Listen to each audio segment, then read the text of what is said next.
contesta sola la pregunta. Sí, pero yo se lo tengo que preguntar, porque si no, no lo puedo inducir a que me conteste nada. Y su defensora me va a gritar, si no. Preguntar a Cristina. Matar a Cristina. Ustedes querían matar a Cristina. Me opongo. Perdón, Está introduciendo la palabra nosotros cuando él mismo hizo explicación después, se fue refiriendo de otra manera. Bueno, corrección. Yo la quería matar y ella quería que muera. Pero ella en ningún momento dijo preferiría hacerlo. Si bien en los chats dice prefiero ser yo la que lo haga, que esto es muy importante, yo nunca le planteé o le dije o le ordené a que lo haga. Nunca le di el arma diciendo hacelo vos, yo no puedo hacerlo. Ella quería ser más una espectadora. Ella es Brenda, ¿no? Ella es Brenda. Y lo que te quiero decir, porque este tema lo seguí mucho, ni él ni Brenda son ningunos boludos. Ni lumpenens ni loquitos. Son gente que sabía muy bien lo que estaba haciendo. Todos los que militamos en la economía popular sabemos que no hay ninguna posibilidad fáctica de estar una semana vendiendo copitos de azúcar en Recoleta si no tenés un arreglo con la cana o si no estás organizado con un grupo que pueda enfrentar a la mafia policial que organiza la venta ambulante. No hay forma de que ellos hayan hecho durante todo el tiempo que estuvieron inteligencia previa si no tenían protección. Segundo tema. Este personaje es un tipo que está inducido. Está inducido ideológicamente. Está inducido ideológicamente fundamentalmente por una corriente de pensamiento neofascista que surge en Ucrania y que se llama Movimiento Azov.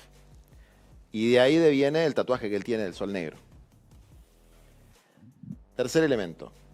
Brenda, después lo van a ver todo cuando terminemos en el video que hicimos hace un año. Brenda tenía un vínculo probado con Revolución Federal. Revolución Federal es un grupo financiado por Caputo. ¿Quién era el abogado del grupo Caputo en la causa por el financiamiento de Revolución Federal? Adivina. Adivínalo. Cunio Libarona. Ah. Taratatán, tatán. ¿Quién es el ministro de Justicia? Cunio Libarona. Alcoyana. Es decir, la mesa de planificación del atentado es medio gabinete de Milei. Es medio gabinete de Milei. ¿Vos Bueno, viste? Leonardo Sosa le invitó a Lila Lemoine. Sí, estuvo en el Congreso varias En veces. el Congreso, con la pulserita roja. ¿Vos viste que había un señor llamado Milman? Sí. Desaparecido en acción. No se conocen más sus rastros. El mensajito de cuando la hayan matado voy a estar camino a la costa. Exactamente. Pero además tiene algo más heavy, porque ponele que de eso hay un testimonio. Entonces uno puede decir, bueno, el testimonio, qué sé yo, no sé, es solamente un testimonio. Pero dijo que no estaban en ese restaurante las secretarias y al final estaban. Bueno, está bien, pero qué sé yo, circunstancial. No, acá hay una cosa que está probada. Fueron a la fundación de Patricia Bullrich a borrar los celulares Sí.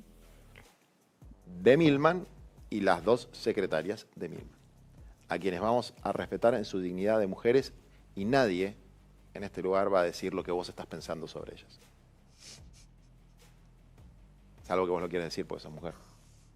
No, pero que yo sea mujer no me habilita a decir nada de otras mujeres. No funciona así. Es el... ¿Los gordos no podemos decir cosas de gordos? ¿Los pero negros no es pueden lo decir cosas de mismo. negros? No es lo mismo. ¿Los discas no pueden decir cosas de discas? ¿Los trolos no pueden decir cosas de trolos? Sí, bueno, pero esto es distinto, porque vos estás poniendo una cuestión de género que yo no soy la ¿Por qué representante. pensaste en eso? ¿Eh? ¿Por qué pensaste en eso? ¿Pero porque me estás leyendo la mente? No sé, yo no dije nada de género. Vos dijiste. No, es el problema que de los hombres en general de entender mal el feminismo. No entendieron, chicos, no Yo entendieron. nunca quise entenderlo, ¿eh? O sea, cuando ya sé. cuando el Ola estaba ahí arriba, me la recontrabanqué. Y ahora las defiendo. No, yo me la banqué en la contraola. O sea, yo era de un campo político donde no podía decir ni mu. Y está ahora bien. que ustedes están todas abajo de la cama. No me incluyas a mí en La un defiendo. saco, no me incluyas en una bolsa de gatas en la que no tengo nada que ver. No, sí, lloriqueando que el feminismo les hizo perder votos y qué sé yo. ¿Yo? No sé vos, no sé, pero digo, no sé, no las yo veo no soy más. amiga de Moreno para decir Yo que soy piantavotos. las defiendo. Las defiendo. Gracias. De nada. Eso es re-mansplaining. La verdad es que necesitaba Mi defensa. Bueno, necesitaba acá el mansplaining. bueno, me están diciendo que estamos perdiendo audiencia, dicen acá. Que dale, poner otro video. Que no te escuché. Dice que nos tenemos que despedir. Bueno, Pero estábamos hablando de algo y se me fue en el medio de todo esto. De la las que borraron los secretarias- celulares. El perito que borró los celulares, de cuyo nombre no puedo acordarme, Ya te digo, lo tengo acá. el perito que borró los celulares, el día que comenzó el juicio, es decir, el día de ayer, Ujú. ¿qué pasó con el perito que borró los celulares el día de ayer, el primer día del juicio? Adivina, adivinador. Esto fue Divina, adivinador. un descubrimiento de Nicolás Rechanín, que es un abogado extraordinario de Argentina. Jorge Adolfo Teodoro. Bien. Es el perito. ¿Cuál es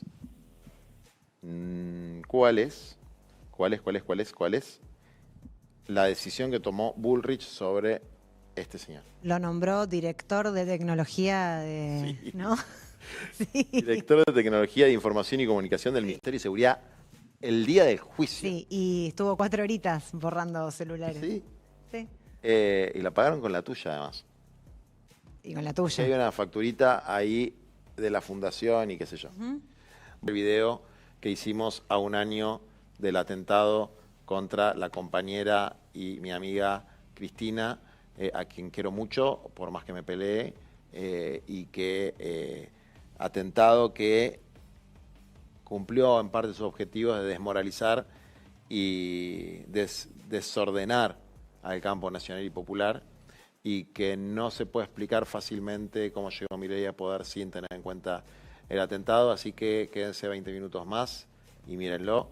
Los despedimos acá con mucho amor, con mucho cariño, ¿no?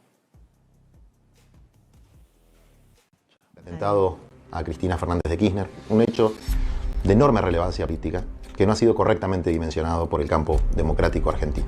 En este video vamos a exponer hechos concretos que demuestran la vinculación objetiva entre la célula operativa que perpetró el atentado, los amablemente llamados copitos, el grupo político de superficie llamado Revolución Federal, junto a otros grupos satélites, ciertos dirigentes muy relevantes de la actual oposición política, como el señor Milman, y la principal estructura de financiamiento, por lo menos la que está comprobada, el grupo Caputo, de evidentes vinculaciones con el macrismo. Los elementos vinculados al hecho se entrelazan con los dos principales candidatos de la ultraderecha argentina, sus comandos de campaña, sus entornos de acción política, con Javier Milei y con Patricia Bullrich. Nosotros somos querellantes en la causa llamada Revolución Federal, y lo somos porque yo estaba en la lista negra de las personas que ellos iban supuestamente a matar.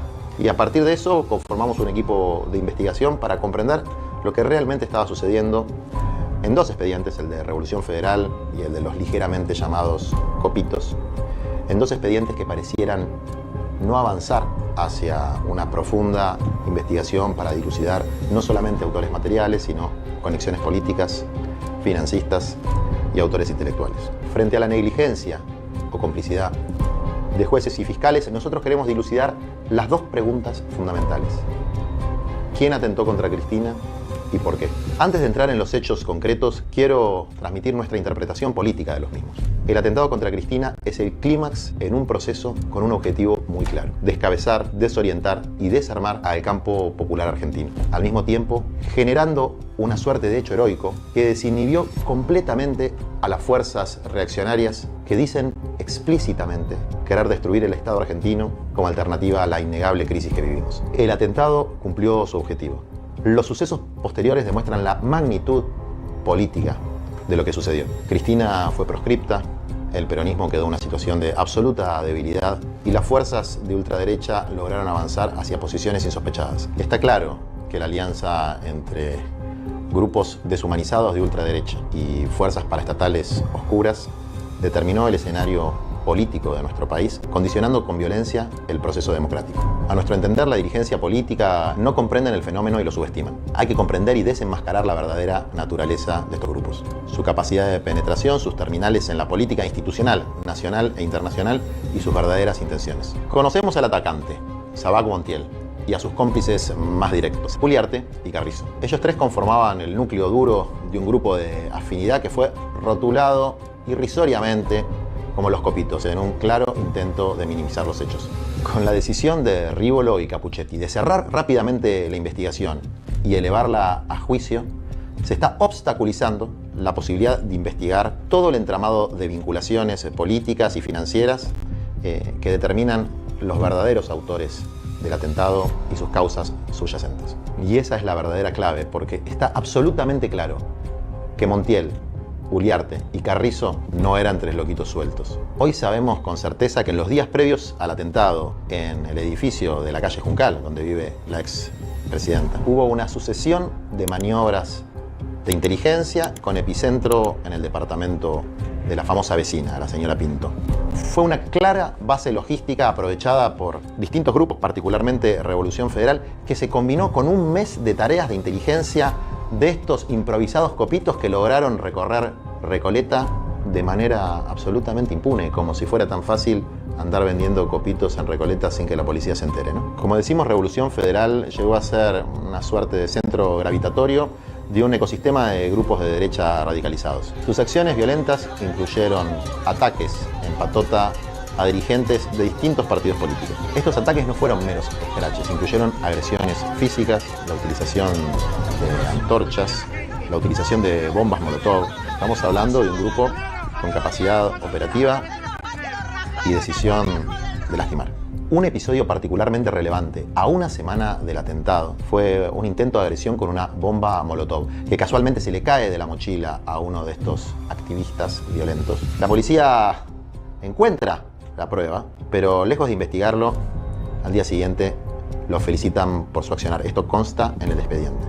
El accionar de la policía de la ciudad es turbio en todo este proceso. Esto incluyó agresiones que estaban filmadas contra el diputado Máximo Kirchner, contra el gobernador Axel Kicillof, la presencia de un cargador con balas en las inmediaciones de la casa de Cristina el día del episodio de las vallas. Es decir, acá hay una complicidad o una simpatía bastante explícita de la fuerza que tiene jurisdicción en el lugar donde se produjeron los hechos con los grupos radicalizados de ultraderecha. No fueron investigadas todas las pruebas y elementos que muestran la conexión entre estos grupos y estructuras vinculadas a la última dictadura militar y a los grupos carapintadas del ejército. Hubo militares retirados que aportaron conocimientos y capacidades para este accionar, como el señor Castelli y el señor Arias. Castelli era un militar en actividad que de manera un tanto silenciosa fue dado de baja del ejército después de los hechos, y Arias alegaba ser una suerte de mano derecha de Aldo Rico. Como vemos, Revolución Federal no era cualquier organización, era un grupo sofisticado, con vínculos políticos, con financiamiento, y cuyos nexos con la célula que perpetró el atentado contra Cristina son evidentes y escandalosos. Vamos a reiterar algunos. Brenda Uliarte participaba de las marchas de Revolución Federal y dialogaba constantemente con sus integrantes. El grupo Revolución Federal replicaba en sus redes sociales las salidas de televisión de Brenda Uliarte antes del atentado. En los grupos de comunicación de Revolución Federal se hablaba abiertamente de matar a Cristina. Una de sus integrantes, Lidia Casiano, a la que no querían identificar y producto de la presión de nuestra querella fue finalmente identificada, ofreció su arma para matar a Cristina, arma que fue finalmente secuestrada en el marco de un allanamiento, donde también se descubrió que era instructora de tiro. Es decir, impulsaban abiertamente una acción equivalente a la que terminó ejecutando Sabac Montiel. Como dije anteriormente, todas las acciones violentas y delictivas de Revolución Federal se investigan en el Juzgado Federal número 8, y en ese expediente soy querellante porque, bueno, efectivamente aparecía como uno de sus objetivos. Lo grave es que a pesar del pedido de todos los querellantes y del evidente vínculo entre Revolución Federal y los llamados copitos, nunca logramos unificar las causas. Este es un dato clave, porque en esa causa se investigan todos los hechos violentos de Revolución Federal y sus satélites, que se produjeron a lo largo de más de un año, que tuvieron como víctima principalmente a Cristina Fernández de Kirchner. Todos los hechos, menos el más relevante, el atentado perpetrado hace un año. La única razón por la que la justicia puede ignorar todos estos nexos es una firme voluntad de que el atentado quede impune. Hablamos del vínculo entre Revolución Federal y el grupo llamado Los Copitos. Hablamos de un accionar sospechoso de la policía de la Ciudad de Buenos Aires. Y ahora queremos especificar 3 vínculos claves. El primero es el vínculo con Gerardo Milman, la mano derecha de Patricia Bullrich. El segundo es el vínculo con el grupo Caputo, principal financista de esta operatoria. Y el tercero es la familia Pose, la municipalidad de San Isidro. La conducta de Gerardo Milman es lo más llamativo de esta trama. 2 días antes del atentado, Gerardo Milman les informa a sus asesoras, Ivana Bonsiewicz y Carolina Gómez Mónaco, que se iba a producir un intento de homicidio contra Cristina y que él estaría en Mar del Plata para ese momento. Cuando este hecho puntual se investigó en la justicia, bueno, primero las asesoras intentaron negar su presencia en el restaurante, luego confrontadas con las filmaciones crearon otras versiones.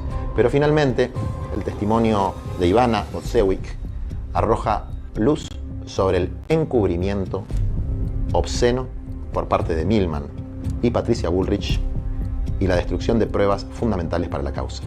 Al día de la fecha no se pudieron peritar ni los celulares de Milman, ni de Bonsiewicz, ni de Gómez Mónaco.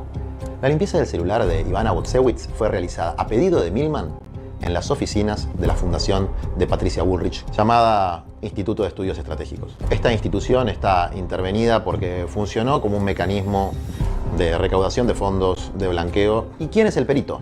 Jorge Adolfo Teodoro. Este personaje que borró pruebas relevantes para una causa judicial fue funcionario de Patricia Bullrich. Fue convocado en 2022 por Jorge Macri para trabajar en el gobierno de la Ciudad de Buenos Aires y fue el representante tecnológico de Juntos por el Cambio durante las elecciones. Días antes del atentado, Milman presenta pedidos de informe en su carácter de diputado nacional directamente relacionados con lo que después sucedería. El 18 de agosto le pidió a la Agencia Federal de Inteligencia información sobre cómo sería el refuerzo de la seguridad de Cristina Fernández y de los jueces y fiscales que hacían parte de la causa vialidad. Su argumentación se basaba en hipótesis de violencia política e incluso planteó la hipótesis de un falso ataque para victimizar a Cristina Fernández de Kirchner. Como si fuera poco, casi como un adivino, cuestionaba el refuerzo de la seguridad de la vicepresidenta en un nuevo pedido de informes. El escrito tiene algunas perlitas. Afirma que Cristina nunca estuvo en peligro en su pequeña república de Recoleta. Lo finaliza con algo que puede leerse casi como una amenaza. Sin Cristina hay peronismo. Y sin peronismo hay Argentina. El financiamiento de la familia Caputo a Revolución Federal. Rosana Pía Caputo es la hermana del ex ministro de Economía Toto Caputo, el Messi de las finanzas. Y es la prima de Nicky Caputo, el hermano de alma de Mauricio Macri. Fue la señora Caputo la que contactó a Jonathan Morel, el líder de Revolución Federal.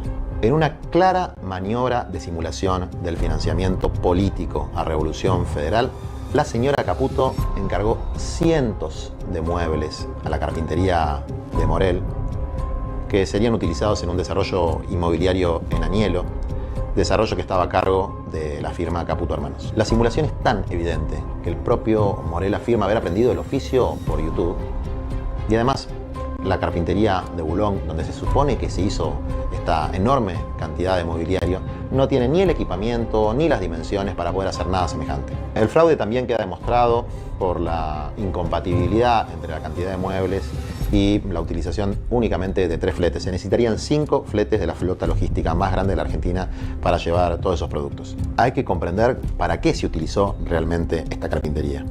Fue un centro operativo de reunión del Grupo Revolución Federal, en el que se realizaron los elementos que se utilizaron para la intimidación pública, como la célebre guillotina, donde decía que sus opositores debíamos estar presos, muertos o exiliados. Para hacer todo esto, grupos de estas características necesitan plata. Y esa plata vino de la corporación Caputo, que por lo menos les entregó 15 millones de pesos. Punto 3. La vinculación entre Revolución Federal y la Municipalidad de San Isidro. En donde Revolución Federal instaló la carpintería y su centro operativo, funcionaba anteriormente un centro de jubilados. Esta es una propiedad históricamente vinculada a Punteros de Pose. Se trata de una sucesión vacante y en ese mismo centro de jubilados, Pose y Macri realizaron un acto proselitista en el año 2016. Las conversaciones, Morel reitera y alardea permanentemente de su capacidad de movilizar gente de la Municipalidad de San Isidro debido a estos vínculos familiares con allegados a la estructura política del intendente Pose. La expareja de Morel, Evelyn Balboa, vinculada al municipio, empleada del municipio, también facturó a Caputo Hermanos. Su padre, Carlos Balboa, es un conocido integrante de la patria contratista. A través de la empresa Mantelectric tuvo importantes obras públicas no solo en San Isidro, sino en la ciudad de Buenos Aires. Esta empresa, Mantelectric, tiene muchos negocios conjuntos con el grupo Caputo, como pudimos comprobar en una causa por negociaciones incompatibles en la que, bueno, el gobierno de la ciudad y el grupo Caputo, como sabemos, hicieron negocios espurios. Ya vimos los vínculos evidentes con Patricia Bullrich, a través de su mano derecha, Milman. Pero también existen vínculos con el otro candidato de la ultraderecha, Javier Milei. Los vínculos con Javier Milei se evidencian en la incorporación a la Libertad Avanza de Sosa y Morel, los principales líderes de Revolución Federal, que estuvieron en primera fila en el acto del cierre de campaña. Más allá de la actual competencia electoral, el vínculo entre ambos partidos está sellado por la presencia de un personaje siniestro y oscuro, el señor Carroll, que fue quien los presentó en una manifestación opositora a ellos dos y a todo este ecosistema de ultraderecha. Carroll fue candidato en 2021 en el espacio de Milei, pero además se ocupó de la seguridad de varios de sus actos y también trabajó con el armado sindical de Patricia Bullrich. Por si esto fuera poco, hizo vivos de Instagram con Brenda Uliarte. Estamos hablando de una partícipe material del atentado contra Cristina, Brenda Uliarte. Carroll fue la última persona con la que Brenda Uliarte habló antes de ser detenida. Sabac Montiel, después de haber sido detenido, presentó un escrito ante el juzgado delegando su defensa en este mismo personaje. Otro de los nexos entre los atacantes de Cristina Fernández de Kirchner y el grupo criminal Revolución Federal es Delfina Mesa, o Delfina Wagner, como se hace llamar. Es interesante este cambio de identidad. Expresa la fascinación por la raza aria y el complejo de inferioridad que impulsa a lumpenes argentinos a emular peligrosamente a las juventudes hitlerianas. Veamos los elementos probados en el expediente, más allá de cualquier interpretación. 1. Delfina Mesa Wagner mantiene un vínculo público con Revolución Federal, participando asiduamente en sus acciones. 2. A la vez mantiene vínculos de extrema confianza con Brenda Uliarte, a punto de ofrecerle protección tras la acción de Sabac Montiel. 3. Establece un vínculo político con Hernán Carroll. Recordemos, el ex candidato de la Libertad Avanza, parte del grupúsculo Nueva Centroderecha, que opera como enlace entre Bullrich y Milei. 4. Por si fuera poco, establece vínculos de extrema confianza con Ximena Tesanos Pinto, a punto tal que hoy Delfina vive en su departamento. Vivo en la casa de Ximena Tesanos Pinto. Ah, la famosa, la Recoleta. Sí, ella ha sido mi madrina prácticamente. Sí, en el mismo edificio donde vive Cristina Fernández de Kirchner. En ese departamento que operó como centro de inteligencia previa al atentado. ¿No es suficiente para llamarla a declarar? ¿Puede el Estado argentino permitir además una violación tan flagrante a la seguridad personal de la vicepresidenta? Los elementos mencionados, las pruebas y la documentación van a estar detallados en un artículo de la revista Crisis.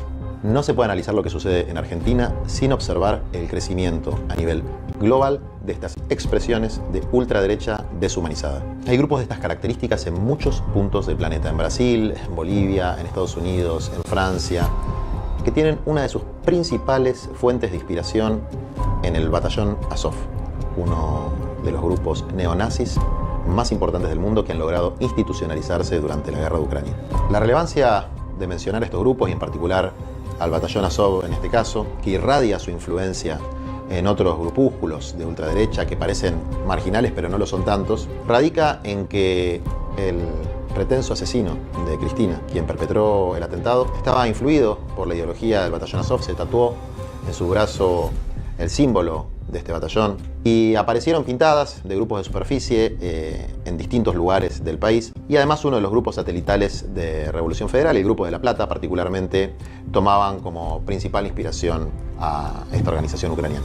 Casualmente, Milman pocos meses antes viajó a Ucrania a manifestar su apoyo al ejército ucraniano y a plantear básicamente que Ucrania tenía un enemigo, que era Cristina, por su supuesto apoyo a los rusos. También otra de las grandes casualidades es que el principal financista e inspirador del batallón Azov tiene una pata en la Argentina y sus abogados son de los estudios vinculados a Mauricio Macri. Esa causa radica en el Juzgado Federal de Servini y de Curia. En Ucrania se desarrolla una contienda geopolítica por gas, por alimentos, por posiciones de poder en el tablero mundial. Cuántas casualidades, ¿no? Conclusiones. El atentado no fue una acción aislada de un grupo marginal, sino el punto culminante de un proceso planificado, financiado, organizado y ejecutado con fines políticos. Los jueces y fiscales que actúan en ambas causas son los responsables institucionales del encubrimiento y la falta de verdad sobre el crimen, sea por negligencia, sea por complicidad. Las acciones de grupos de ultraderecha deshumanizados, inspirados en sus émulos internacionales, operaron como catalizadores ilegales de discursos, prácticas y personajes políticos que se fueron incorporando a fuerzas institucionales, fundamentalmente a la Libertad Avanza y un sector de Juntos por el Cambio. En ese mismo sentido, el atentado determinó un giro a la derecha de todo el sistema político y la neutralización del sector más dinámico del campo popular. El resultado de esta operación fue exitoso, en tanto cumplió con su objetivo de empoderar proyectos político-electorales de destrucción del Estado argentino. Ese éxito será completo si logra llevarlos al poder. Al menos desde la década del 30 hasta acá, la historia ha demostrado que grupos supuestamente marginales dejan de serlo cuando encuentran terminales en las estructuras consolidadas del poder político y económico. Se convierten en fuerzas poderosas capaces de condicionar cualquier proceso democrático, sobre todo en momentos de crisis. Esto es lo que está sucediendo en la Argentina. Nuestra obligación como hombres y mujeres de bien es desenmascarar a todos los responsables, enfrentarlos a ellos y a sus beneficiarios políticos. Quiero ser claro con esto. Esto implica enfrentar los proyectos de muerte, los proyectos destructivos encarnados por Patricia Bullrich y Gerardo Milman, y también por Javier Milei y la defensora de los genocidas Victoria Villarroel. Se trata de la necesidad de asumir sin concesiones a los enemigos del Estado democrático de derecho, que apuestan al caos y a la violencia fratricida para llevar adelante su proyecto de destrucción del Estado argentino. Los que creemos en una Argentina humana no podemos mirar para otro lado, ni desmovilizarnos, ni encerrarnos en el miedo. Enfrentarlos frontalmente es nuestra obligación. La noche más oscura puede perpetrarse, pero si luchamos, puede ser el anuncio de un nuevo amanecer.